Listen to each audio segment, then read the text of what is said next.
A Suzana está aí ainda? Não. A Suzana está aí?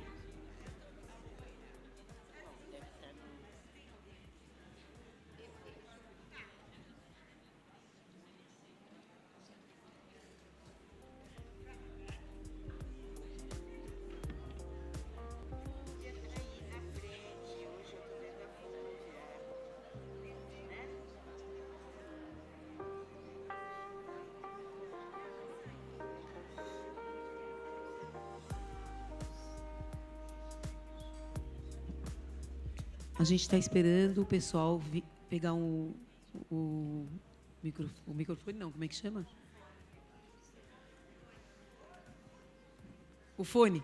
Ai, obrigada, gente.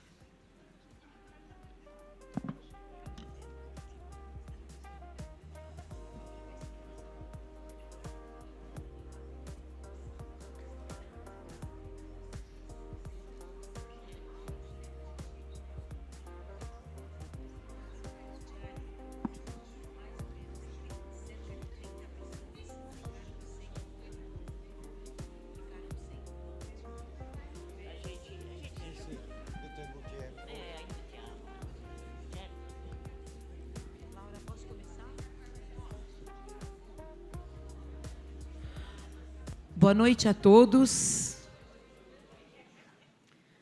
Obrigada pela presença de todos vocês. É uma grande honra receber todos para essa conversa especial sobre o documentário Taibale.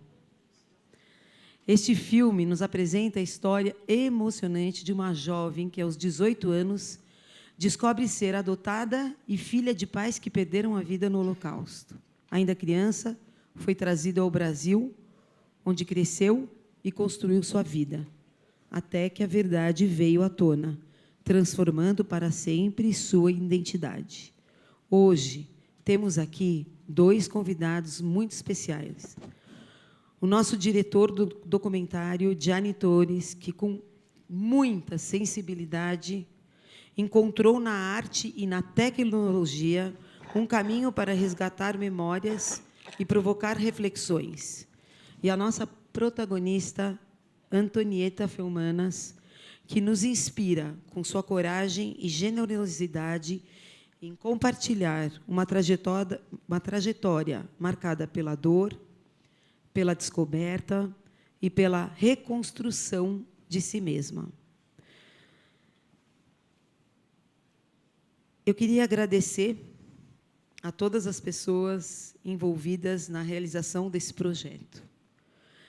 Começando pela Unibis Cultural, em nome da Liora Alcalay, da Eliane Vieira, da Laura e de todos aqui que sabem que fizeram uma ponte estreita para que tudo isso acontecesse. Também agradecer essa acolhida maravilhosa de estarmos aqui hoje com essa história. Também quero agradecer ao Memorial do Holocausto, no qual eu sou coordenadora de Educação e Cultura, e a toda a nossa equipe, representada pela Carol aqui, que também pôde, a partir de um contato lá de alguns meses atrás, onde a Vera Bobrov e a Antonieta Felmanas vieram no Memorial do Holocausto, bater um papo, contar um pouco sobre do que se tratava esse documentário e firmamos a nossa parceria e, pouco a pouco, fomos construindo essa semana tão agitada, né, Antonieta? Na qual a Antonieta agora virou uma estrela, segundo o marido dela, né, Eduardo? Ela está, assim, muito famosa, né? Está insuportável.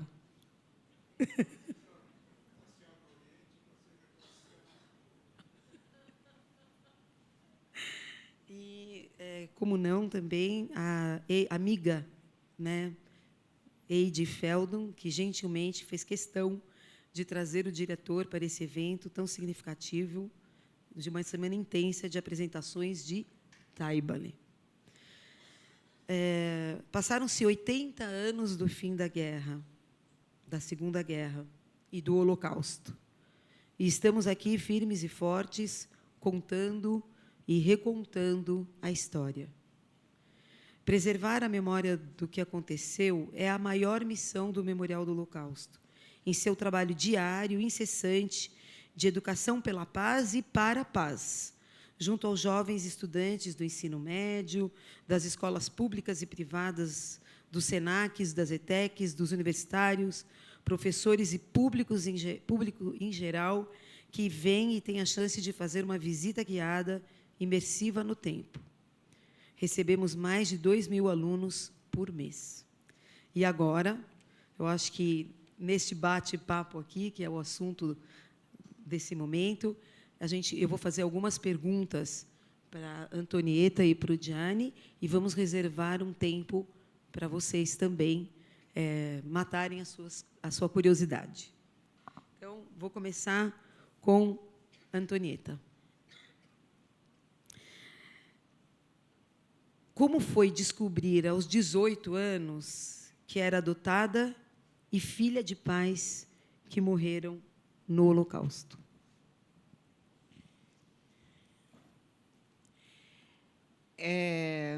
Não deve ter sido fácil, mas também não deve ter sido grande surpresa. No fundo, a gente sabe. Eu acho que, no fundo, a gente conhece, a gente sabe a nossa história, a verdade. A forma como eu soube, talvez não tenha sido a forma melhor, vamos dizer, mas o saber em si, não sei quanto eu não sabia, sabe? Não sei quanto eu não sabia, sinceramente. Obrigada. Gianni, o que te levou a contar a história de Taibale e como você a encontrou? Desculpa, io falo in italiano, non falo pubblicamente portoghese. Quem não tiver o fone precisar, aí, por favor, pede que a gente dá uma reforçada em português. Per me è molto importante dire una cosa. Uno dei primi miei obiettivi era non solo far conoscere la storia di Antonietta, che era assolutamente importante documentare e lasciare a tutti, ma il mio obiettivo principale era quello di parlare alle nuove generazioni, per cui non ho voluto fare un film pensando a uno stile documentario classico. Ho cercato di osare guardando a un progetto innovativo con l'introduzione dell'intelligenza artificiale in animazioni. Questo poi ha dato due risultati. Il film è stato capito e anche premiato dall'Asia all'America Latina e alle Americhe in generale, e poi è riuscito anche a raccogliere l'interesse delle nuovissime generazioni. E questo per me è un obiettivo importante. Io ho saputo questa storia, rifacendomi alla tua domanda, perché stavo realizzando un documentario sulla prima fotografa professionista in Italia, e questo personaggio che si chiama, insomma, è morta 2 o 3 anni fa, Chiara Samugheo, era molto amica di Antonietta e di tante altre figure incredibili, anche star del cinema, lei stessa, ne parlavamo prima, Brigitte Bardot, Claudia Cardinale, Fellini e tanti altri, Antonioni. E fra questo gruppo di amiche potenti, incredibili, c'era Antonietta, e io ho dovuto sentire Antonietta per Chiara Samugheo. Ma in realtà poi una terza amica, che era la prima ballerina del Teatro dell'Opera di Roma, mi chiamò un giorno e mi disse: sì, d'accordo, tu stai facendo questo film su Chiara Samugheo, vuoi fare questo film su Chiara Samugheo, ma conosci la storia di Antonietta? Antonietta ha una storia incredibile che non ha mai raccontato, lei avrebbe piacere di parlare con te. E a quel punto io ho chiamato Antonietta, ho aspettato il momento giusto, decidesse lei quando voleva parlare di questa storia, perché sapete è sempre molto doloroso raccontare quello che si è passato. E quando ho ascoltato la sua storia incredibile, ho capito che era una donna che era stata baciata dalla luce da quando era bambina.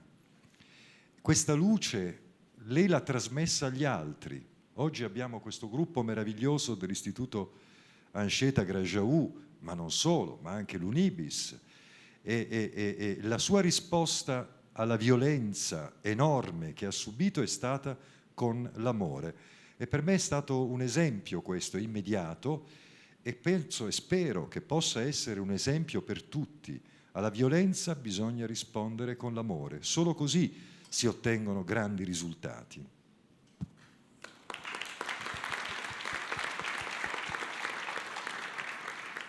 Obrigada, Gianni. Antonieta, de que maneira essa história influenciou a sua identidade, essa história de vida, e a forma como você enxerga a vida? E só complementando, como o Instituto Anchieta Grajaú se relaciona com a sua história? Acho que a minha história e o Grajaú se relacionam, primeiro, porque o que eu recebi de positivo na vida foi muito. E o que eu tentei me comportar à altura daquilo que eu recebi, eu tentei dar nos trabalhos que eu fazia. O Anchieta é o meu, vamos dizer, é o último projeto, né? Nós já estamos há 30 anos. Antes disso, teve a Unibis, antes da Unibis, Cian, antes disso, Fidas, e assim por diante. Eu acho que é tentar me colocar à altura, a gente tem que se colocar à altura daquilo que recebeu, poder dar. Isso é uma coisa. Agradecer, e sabe, eu preciso agradecer, por exemplo, eu nunca dei tanto valor como quando vendo agora e ouvindo de novo o presidente, aqui no filme, o presidente da Associação dos Moradores, quer dizer, os ocupantes, quando ele falou, ou um dos moradores, quando disse que pode deitar com a cabeça, ou eu mesma falei, podem deitar com a cabeça, que ninguém vai tirar vocês, como é que é essa coisa do Anchieta e da minha história? Quando eu era pequena, e segundo o relato todo, porque eu lembro das coisas a partir dos 5 anos, 6, alguma coisa, né? Mas como é que se relaciona? Naquela época, os judeus foram todos rechaçados, mortos, expulsos, tudo. Eles tinham casa, eles estavam nos lugares e foram absolutamente expulsos. Quando chegou a vez em que o Anchieta, que tinha recebido um projeto, um terreno de 220 mil metros quadrados, onde as nossas crianças, nossos jovens, viviam no paraíso, na verdade, e, de repente, 130 mil metros quadrados são ocupados, né? São ocupados, destruídos, chame como quiser. E quando uma parte quer mandar as pessoas embora. E quando, nessa hora, é quando tem a relação. Quando Eduardo e eu vamos para São Paulo, nós não estávamos mais, e nós dissemos, daqui ninguém manda embora. Daqui ninguém sai empurrado. Então, é isso, quer dizer, como transformar uma parte de uma história tão dramática, porque é dramático, a gente nem consegue imaginar, né? Nem consegue, ou muitos, vocês, eu estou olhando aqui, o pessoal da Anchieta, talvez muitos viveram alguma coisa meio semelhante, por outras razões, mas eu vou dizer, do Anchieta, essa atitude jamais será aceita ou feita, né? Então, essa é a ponte, vamos dizer, que eu faço. Lá nos mandaram embora e tivemos que ir porque ninguém nos defendeu. No Anchieta, entraram, os defendemos e vamos continuar defendendo. Isso.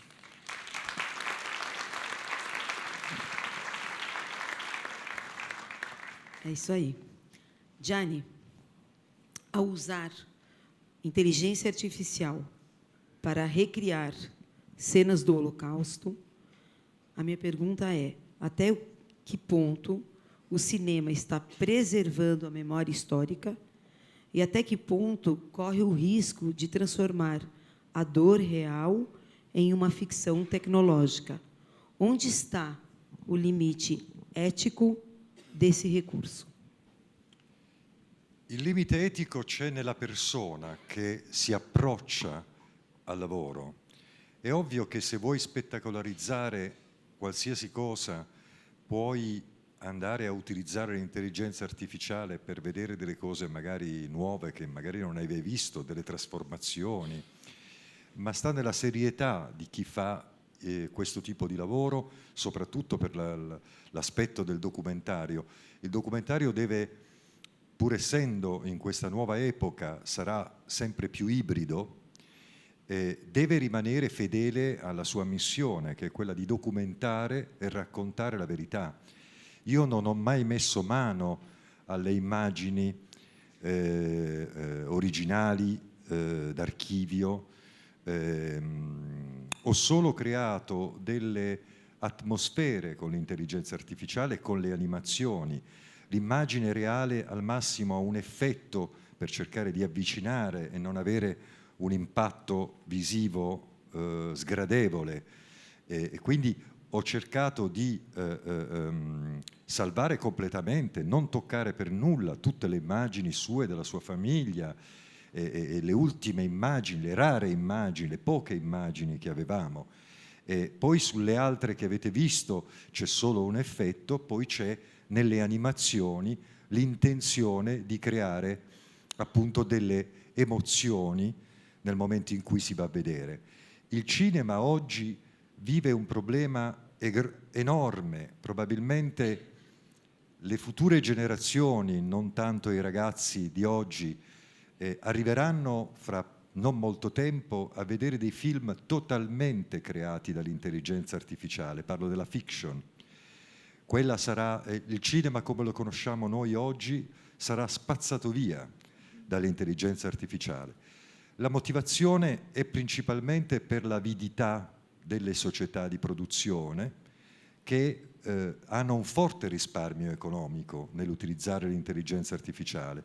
Tu non paghi più una serie di persone, non paghi più lo scenografo, non paghi più addirittura lo sceneggiatore, perché alcuni programmi di intelligenza artificiale sono in grado anche di strutturare una sceneggiatura, e le società di produzione internazionali statunitensi in primo luogo stanno licenziando tutti i propri dipendenti e assumendo 2 sole figure professionali: showrunner e regista. Lo showrunner è una persona che ha creato una serie e quindi ha la conoscenza della scrittura, della serialità e anche dell'atmosfera che si va a creare.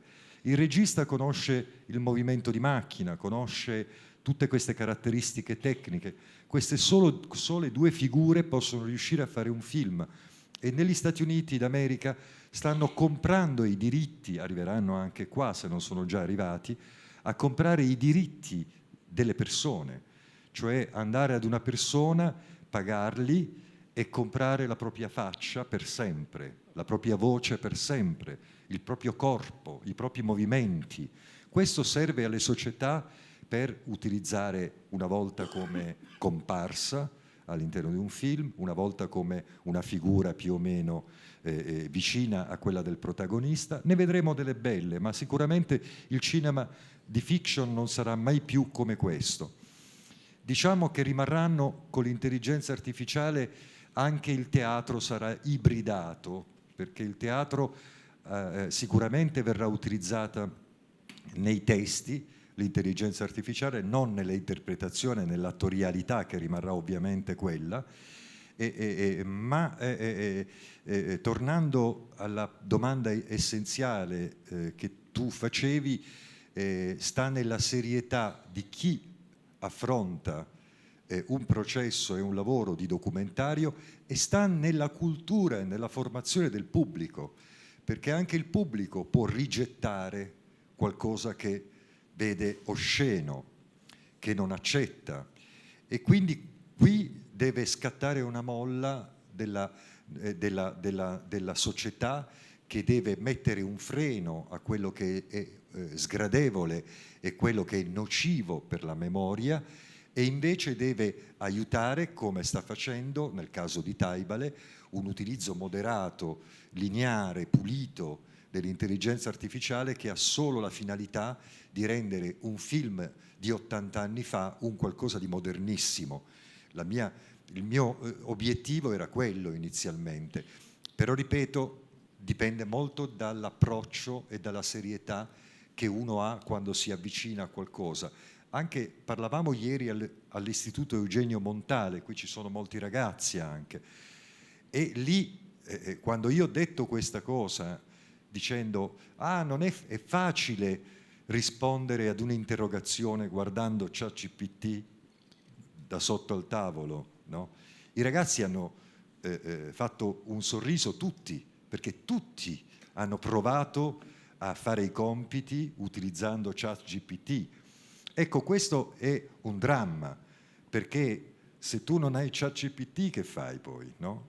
È la formazione che ti porta ad utilizzare l'intelligenza artificiale come deve essere utilizzata. Se tu non hai la base, l'intelligenza artificiale ti mangia. Se tu hai la base, sei tu che crei un nuovo strumento nella comunicazione.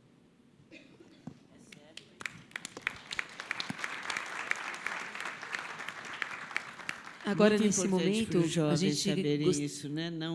Não serem nem escravos, né, da inteligência artificial e nem escravizar a inteligência artificial. Brilhante, né? Agora a gente queria dar a oportunidade de vocês que estão aqui, que vieram, estão no bate-papo. Alguém tem alguma curiosidade, alguma pergunta, alguma mensagem?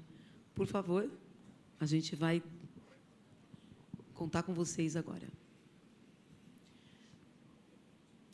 Enquanto pensam, eu só queria fazer alguns agradecimentos. Um é para o Eli Horn. Eli Horn, cada vez que eu vejo agora o filme, cada vez eu dou mais valor ao doador do terreno, sabe? Porque sem isso, não é verdade? Sì, non solo il donatore del terreno.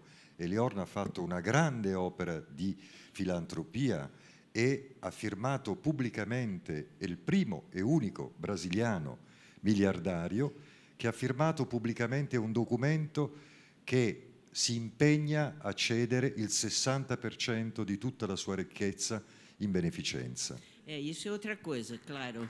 É muito importante.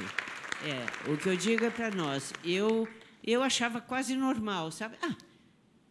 Deu terreno, pronto, vamos lá. Não, é muito importante, porque desde 1997 eu não vi mais ninguém doar um terreno. Então, isso eu agradeço muito a ele.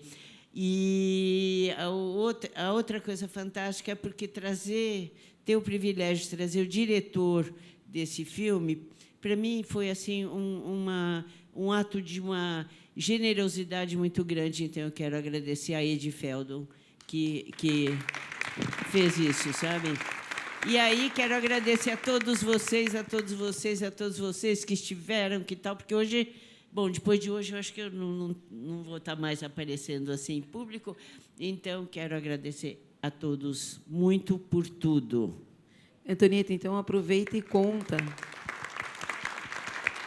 um pouquinho do teu objetivo de que a implantação das ideias pedagógicas de Janusz Korczak sejam implementadas no Grajaú. Hoje é o nosso grande, vamos dizer assim, não só desafio, mas o nosso grande aporte é fazer com que Janusz Korczak, grande educador, que morreu em Treblinka com as suas 200 crianças. Antes disso, ele foi o grande educador, psicólogo, médico, jornalista, radialista, que trabalhou com as crianças, que nos deixou um legado de livros escritos, estudiosos, que esse é o maior legado, pessoas que estudam Korczak e nos ensinam, então, como realmente o que seria, o que deverá ser a grande educação, a educação da solidariedade, a educação da bondade, a educação da criatividade, a educação da liberdade, tudo, enfim, Janusz Korczak. E nós temos a grande felicidade de estarmos nessa, quer dizer, esse é o nosso atual projeto, fortalecer a presença de Janusz Korczak no Anchieta, no Instituto Anchieta.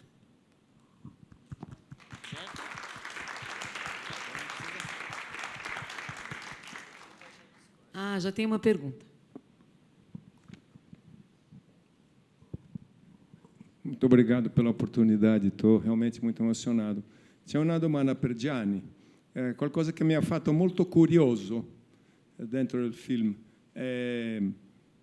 Antonietta ha raccontato qualcosa sobre stare arrivando in Italia e dopo non si parla molto di Italia.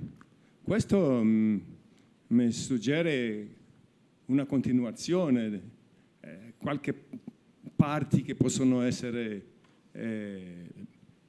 ingrandite come altri documenti. Questa è una domanda anche per Antonietta, no?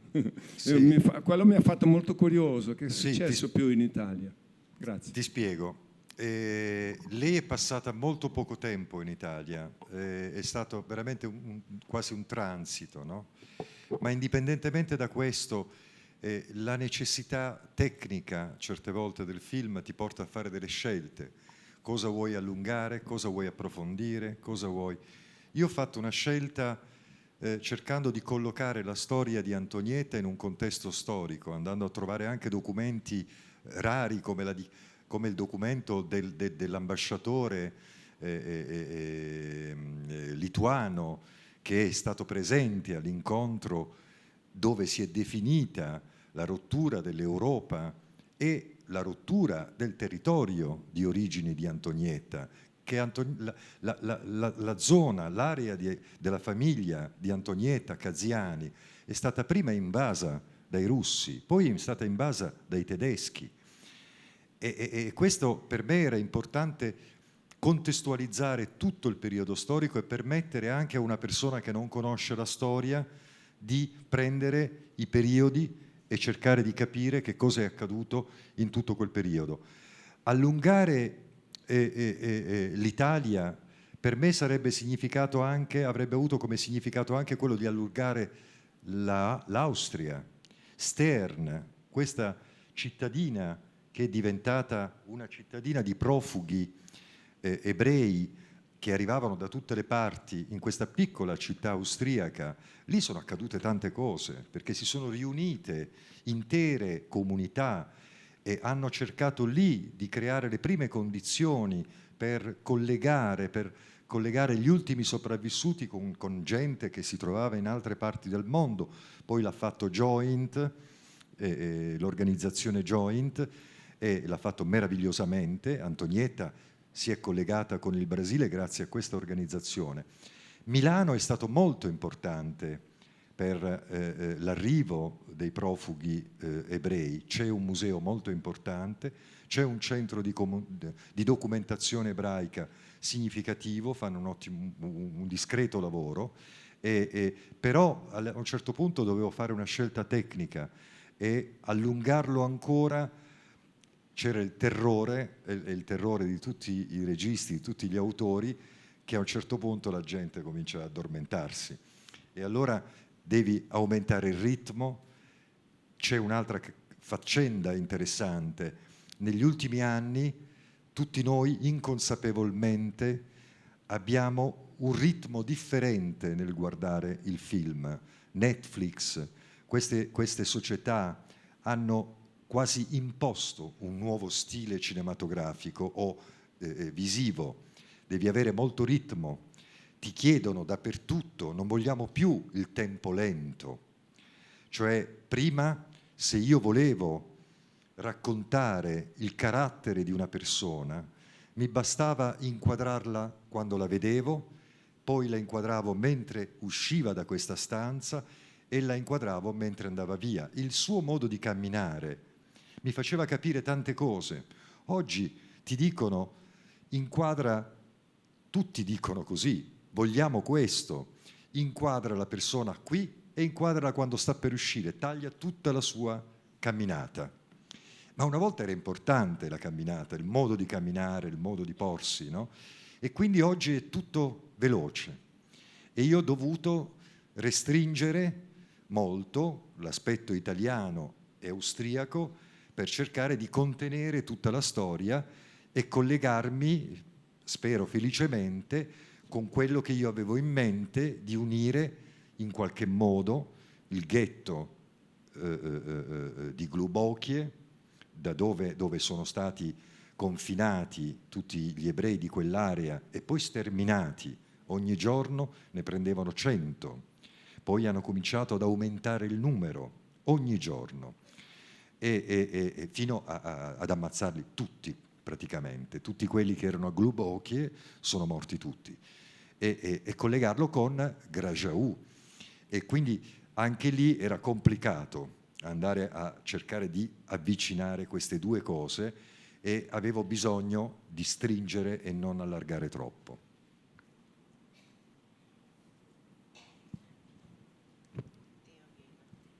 Primeiro, eu quero dizer, a história é muito linda e o documentário é bastante interessante. A minha pergunta para a senhora é: onde ficou aquela cultura, né, aquela religiosidade de Jesus na sua vida, e quando foi a mudança, quando você, a senhora, né, desculpa, se percebeu nessa transição?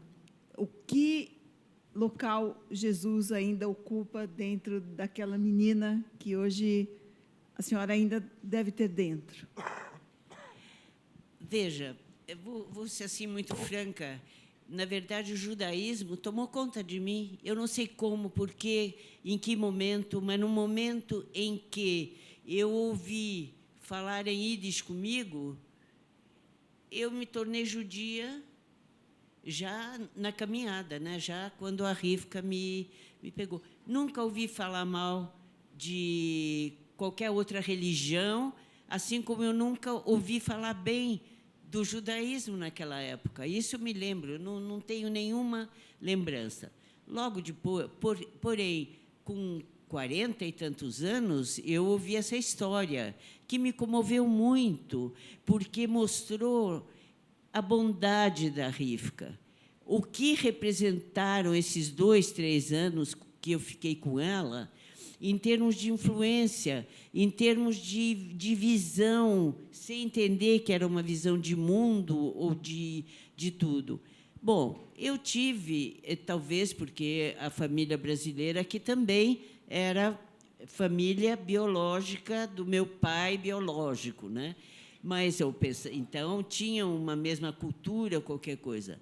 Nunca ouvi falar que o judaísmo fosse melhor do que qualquer outra religião. Mas, na minha casa, se dizia que nós éramos judeus. Bom, eu tenho na minha casa uma mezuzá, porque recebi de presente e pus na minha casa. Meus pais nunca puseram mezuzá na casa deles, mas eram tão judeus, quer dizer, era uma casa muito judaica. Então, quando eu vi essa história, eu já tinha 40 e poucos anos de Jesus, né? E Jesus, na verdade, era a figura. Como é que ela foi transmitida quando era pequena? Como é que eu soube a primeira vez da existência de Jesus? Talvez por um ato até não tão bom, quer dizer, do catolicismo, eu quero dizer. Eu era a única criança judia numa escola cujo dono era árabe, e as nossas colegas, todas eram brasileiros quatrocentões, porque não iam no Desoazô, não iam no Sion, isso no meu tempo, mas iam, então, à escola de, assim, era o Ofélia Fonseca. Muito bem. Um dia eu tenho uma amiga, e eu estou lá, e meus pais nunca, nem católico, nem isso, nem judeu, nem isso. Nós somos judeus, o outro é não sei o quê, o outro não sei o quê. Aí, há umas tantas, eu tenho uma amiga e eu estou jogando ping-pong com ela, e eu começo a ganhar. E eu começo a, provavelmente, sei lá, desafiá-la. Eu digo, vamos, Assunção, vamos, Assunção. Ela disse, prefiro Assunção do que Felmanas. Eu disse, por quê? Ela disse, porque Felmanas é judeu. É a primeira vez que eu senti a diferença entre ser judia num lugar, né, entre amigos, e, enfim, ela era católica, e, de repente, minha mãe foi reclamar que tinha antissemita na escola. Isso ela fez. Mas nada mais que isso. Então, eu sempre também, Chloé, minha colega do científico, a gente não tinha... Lá na minha classe também, eu era a única judia. Quer dizer, sempre calhava de eu ser a única judia, assim. Mas nunca foi nem pior, nem melhor. Quer dizer, Jesus, hoje, eu moro num lugar onde 99% são evangélicos. Então, a palavra de Jesus está em todo lugar. E ótimo, é ótimo. Por que não? E porque sim, e porque... Então, não tem. Quer dizer, a minha formação não é pela religião, a minha formação é pela ética, pela inteligência. Uma pessoa inteligente não pode ser desrespeitosa. Uma pessoa inteligente não pode ser uma pessoa que esquece a bondade e esquece de ajudar quem precisa. Uma pessoa inteligente se põe do outro lado, para saber o que o outro está precisando ou sentindo. Enfim, e assim por diante. E é isso. Tem muita coisa para falar, sabe? Mas você já deve estar tão cansado. Obrigada, Antonieta. Perfeito. O pessoal do Grajaú tem alguma pergunta, alguma mensagem? O Carlos, eu acho que quer... Tem Você uma levantou a ali em mão, cima. Carlos? Eu teria a honra de ouvir Pessoal, uma pergunta pessoal. tua. Carlos, você abre, Eduardo. Tem uma pessoa aqui em cima que quer fazer uma pergunta para o Gianni, tá ok? Para o Gianni. Boa noite a todos. Meu nome é Lucimara. Eu gostaria de perguntar para aquele senhor sobre tudo que ele falou sobre a inteligência artificial, sobre ser devorado pela inteligência. Então, gostaria de perguntar como não ser devorado pela inteligência artificial. Minha pergunta é essa.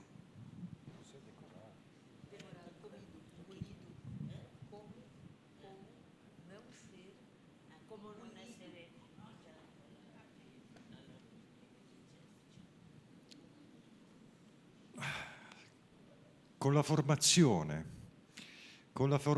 non si è mangiati dall'intelligenza artificiale. Cioè una persona, anzi io penso tutti noi, dobbiamo imparare a capire come funziona l'intelligenza artificiale, perché solo imparando a capire come funziona la si può guidare e non si è guidati. E la formazione e la cultura è sempre quello il punto. Quanto più su ogni cosa, se tu rimani sulla superficie, no?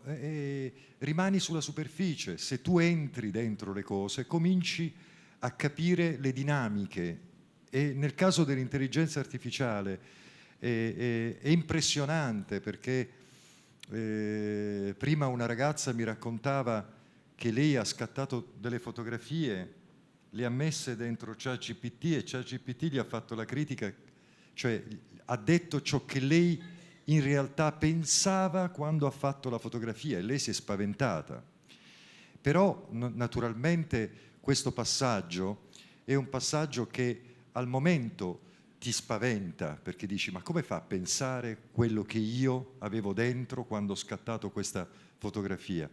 In realtà, se tu conosci il processo generativo, se impari a conoscere il processo generativo, impari a capire come si muove l'intelligenza artificiale.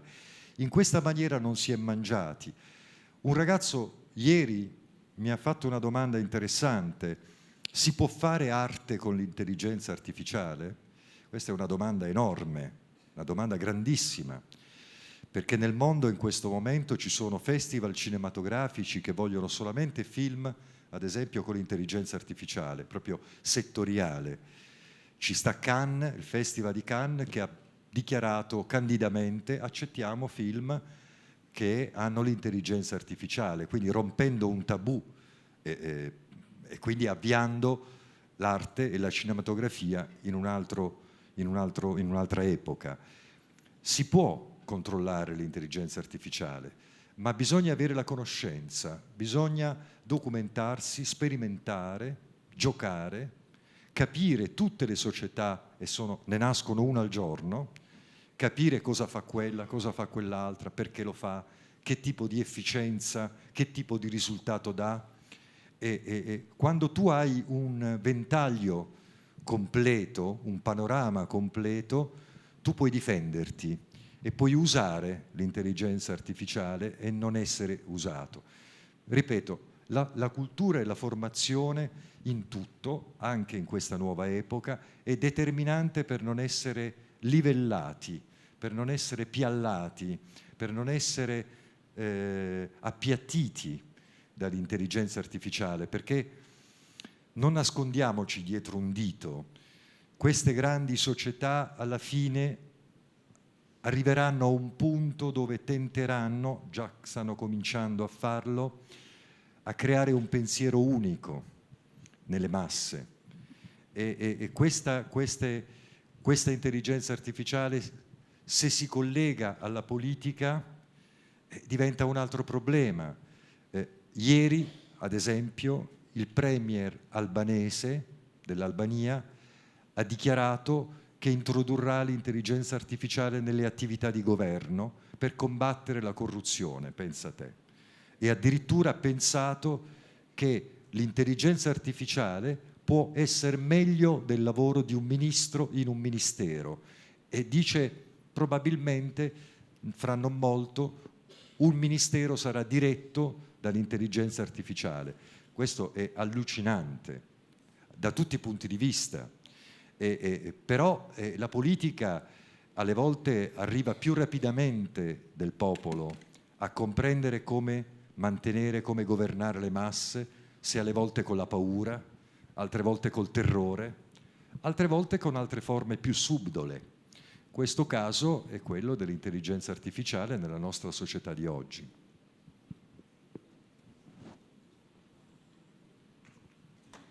Boa noite, meu nome é Juliana e eu queria falar algo que eu escrevi para minha querida e amada Antonieta. Quando eu fui convidada por ela para estar aqui hoje, e eu vim no Uber, e eu precisei escrever isso, e eu quero compartilhar um pouquinho com vocês. Bom, espero não me emocionar tanto. Quando eu vim falar de Corcha, eu tinha apenas 15 anos. Era um tempo de dores profundas, um tempo que a vida, de repente, se reinventava para mim e para meus irmãos. Minha mãe tinha acabado de partir, e o silêncio que ela deixou era feito um abismo. Mas ouvir falar de Corcha me mostrou uma luz, a possibilidade de olhar para a infância, não pelo peso da falta, mas pelo milagre do ser criança, na essência pura do amor. Guardo em minha cabeça uma cena do filme das 200 crianças de Corcha. Um grupo de pequenos numa espécie de colônia de férias, onde não havia nada além da simplicidade do brincar, do existir, do ser, e isso bastava. Anos depois, senti algo semelhante, quando Antonieta ergueu uma lona de circo e um espaço para que nós pudéssemos ser criança. Debaixo daquela lona, o mundo de fora perdia sentidos. Ali, tudo se transformava em encantamento. Era real e, ao mesmo tempo, era mágico e deixou cicatrizes belas no meu coração. O projeto Anchieta, que na época para mim era o PA, foi para mim ponte e travessia, entre dores, descobertas, abrigo e caminhos. Aproximou-se-me dos meus sonhos, me deu asas e me deu um chão. E hoje, aquela menina criou voos. E por isso, hoje, minha voz se veste de gratidão, Antonieta. Uma vez eu li que gratidão é agradecer com o coração. E meu coração é grato pela sua vida ter encontrado a minha. A minha mãe, a minha memória eterna. E a você, Antonieta Felmas, mulher que acreditou que semeou possibilidades, que me deu o direito de escolher o rumo da minha própria vida.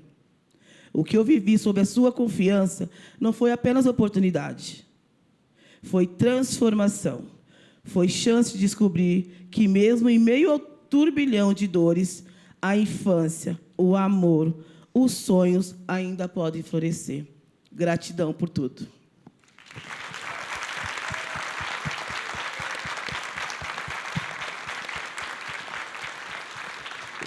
Olha, eu sei que essas palavras foram para mim. Ela disse que a Juliana, ela é a minha querida Fuca.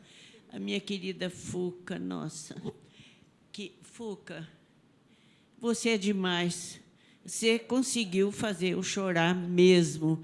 Porque eu me lembro a primeira vez, quando nós fomos fazer o primeiro encontro do primeiro ano do Instituto Anchieta, lá na PUC, que era a nossa parceira, a Fuca foi eleita para fazer o relatório. E ela fez, mas ela fez gaguejando, nervosa e tudo. Olha a educadora que ela se tornou. Ela é uma grande educadora. Se eu tive alguma coisa a ver com você, foi porque eu dei todo o meu coração para você e para todos, mas você é muito especial, viu, Fuca? Muito especial, muito obrigada.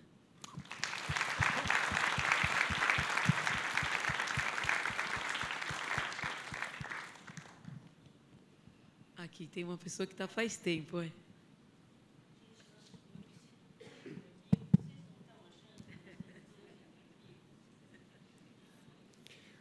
Bom, o filme eu não conhecia, eu gostei muito.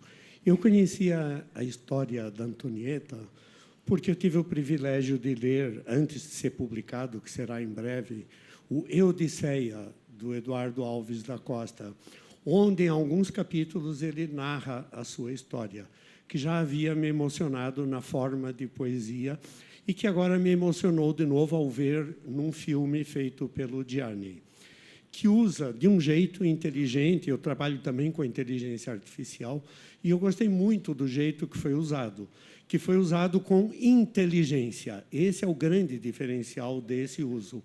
E eu gostei do termo documentai, né? Foi uma boa sacada, é um trocadilho legal.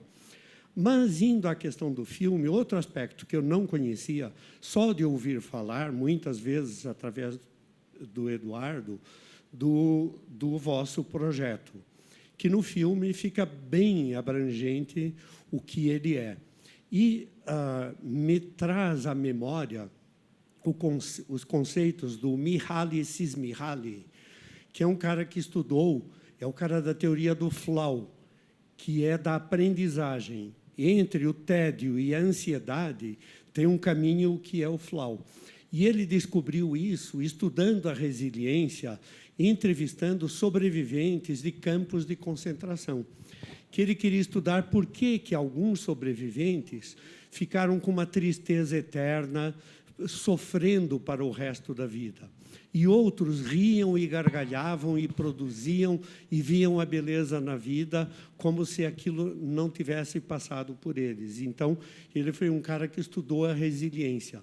Então, nesse sentido, Antonieta, você é a resiliência na forma de uma pessoa viva e de um projeto que trabalha essa questão.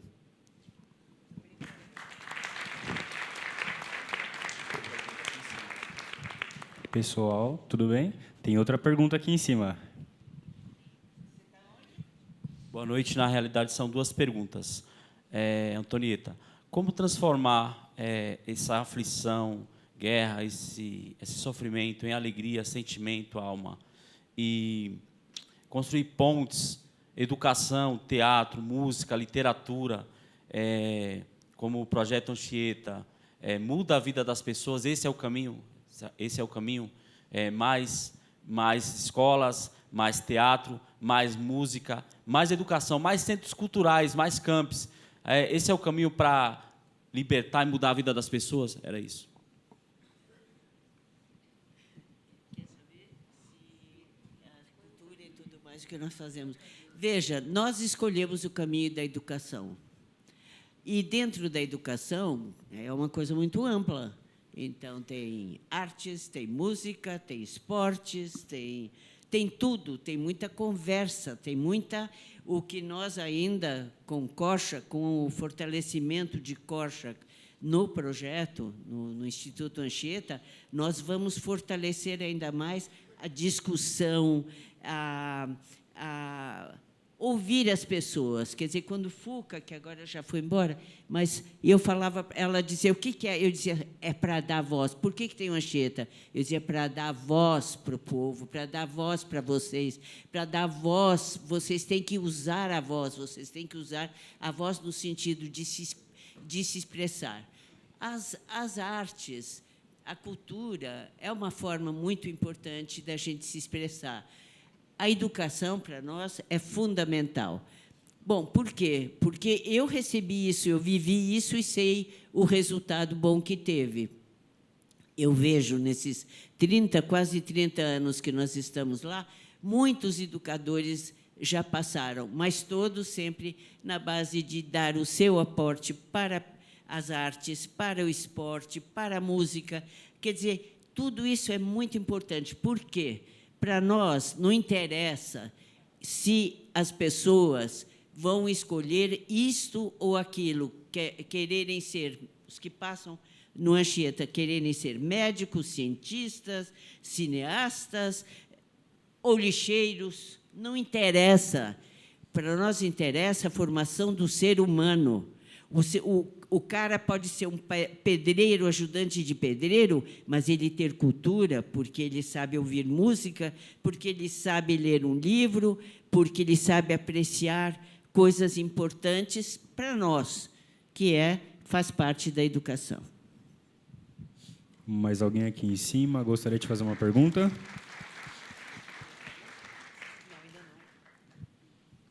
Então... Tudo certo, pode seguir. Espera aí, só um minutinho. Não, senti mais alguma coisa. Aqui, nesse momento aqui que a gente está, a gente fala de Korczak, que só emociona. Ele tinha um orfanato modelo, cuidava de crianças com dificuldades, com problemas em casa, às vezes nem eram órfãos, mas foi através de tudo isso, da cultura, da música, que ele venceu e fez as crianças vencerem, né? E deixa esse legado para nós. Eu sou korczakiana de alma. Ela é escritora, ela tem livros sobre Korczak e sou uma korczakiana. ensina Korczak, enfim, ela é uma grande korczakiana. A Tânia está aí também, Novinsky. Sarita Saruê. O nosso Denis Plaper também, da Associação Janusz Korczak do Brasil.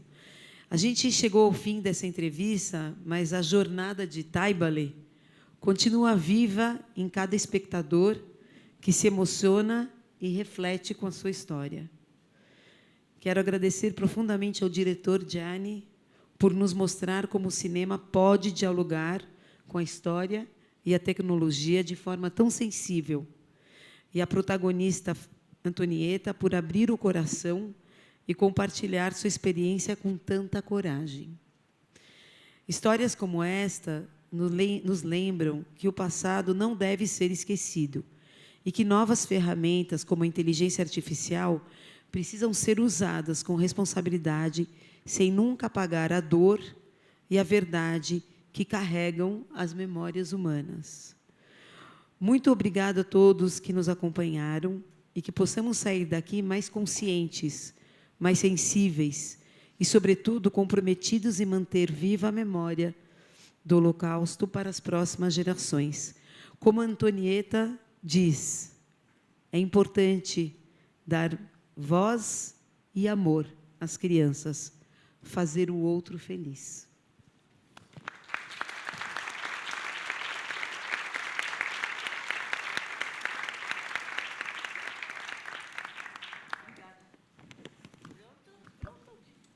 Muitos beijos para todos. Tem alguém do... Ah, sim, nós queremos. Fica de pé e fala. Nós queremos. Fala, meu bem. Essa eu não conheço. Você é filha de quem? Sou filha de uma dessas minhas amigas que eu conheço. Tá? Toma, fala. Bom, eu queria fazer uma pergunta. Eu estou um pouco com vergonha. Eu queria saber como você se sente por ter criado esse projeto grandioso e por mudar vidas. Como é que eu me sinto? Por ter criado esse projeto grandioso. Sim. E por ter mudado vidas. Olha, uma pessoa não cria nada. Na verdade, quem criou a ideia do projeto foi o Eduardo, que está aqui, o Eduardo Alves da Costa, desenvolveu com o Roberto Lueb, que vocês viram lá, e eles disseram, você tem que estar junto. Eu digo, estou, se eu puder escolher as pessoas que vão nos ajudar. E aí eu escolhi da Associação Janusz Korczak do Brasil, que era a professora Raquel, que já não está conosco, Raquel Gewert, o professor Ratner, Henrique Ratner, são todos nomes muito importantes, porque deram muito de si. Iam para o Grajaú, ensinavam, falavam sobre Korczak, diziam que era... A Filipa está aqui, ela participou dessa época, quem mais que é dessa época, além da Filipa, enfim... Então, o que acontece é o seguinte, não é um só, um não faz, o coletivo é que faz, é isso que eu acredito, sempre, sempre, sempre. Eu gosto de trabalhar com as pessoas, eu não sei fazer projeto sozinha, e é muito, muito importante nós estarmos todos unidos, sabermos receber bem.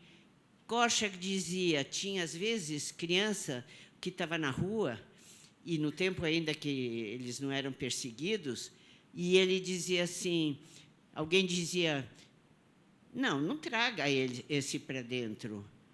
Ele é de rua, ele é malcriado, ele é isso, aquilo. Não, nós vamos trazer para dentro e vamos cuidar dele e vamos trabalhar com ele. E é isso, acolher as pessoas, nós sermos abertos, não termos resistência, não sermos racistas, não tem nem dúvida, isso é até contra a lei, graças a Deus, mas eu quero dizer que nós precisamos muito acolher muitos, porque o governo faz muito pouco, essa é a verdade, depende da sociedade civil.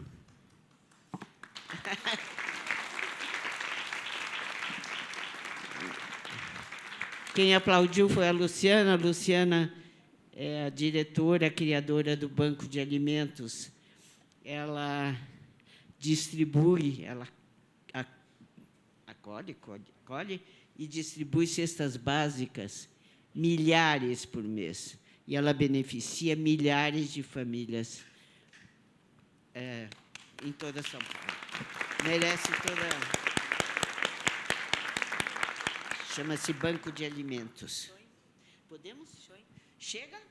Chega. Amanhã nós vamos estar no Grajaú. Amanhã nós vamos visitar o projeto, tá? Então, quem quiser falar com a gente vai estar lá, tá?